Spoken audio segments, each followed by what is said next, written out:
ఆడవాళ్ళు చాలా రీజన్స్ వల్ల ప్రెగ్నెన్సీస్ అనేది పోస్ట్‌పోన్ చేసుకోవాలి అని అనుకుంటారు. ఇలాంటి వాళ్ళు ప్రెగ్నెన్సీ పోస్ట్‌పోన్ చేసుకున్నప్పుడు వాళ్ళ ఎగ్స్ ఏమైనా తక్కువైపోతాయా? మా ఎగ్ రిజర్వ్ ఎంతుంది? పోస్ట్‌పోన్ చేసుకోవచ్చా? లేదా ఏమైనా టెస్ట్ ఉంటుందా? అని అడుగుతుంటారు. సో, ఏఎంహెచ్ అనే టెస్ట్ ద్వారా మనకి ఇంకా ఎగ్స్ ఎన్నున్నాయి?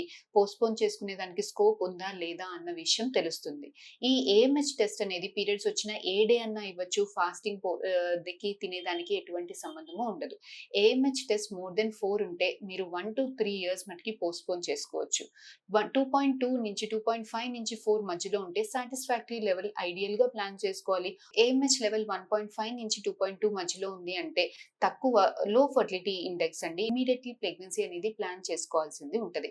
ఏఎంహెచ్ 1.5 కన్నా తక్కువగా ఉంది అనంటే you might seek emergency doctor help అండి. మీ ఫెర్టిలిటీ డాక్టర్ హెల్ప్ తీసుకొని వీలైనంత త్వరగా ప్రెగ్నెన్సీస్ ప్లాన్ చేసుకోవడానికి ట్రీట్మెంట్స్ తీసుకోవాల్సింది ఉంటుంది. Thank you.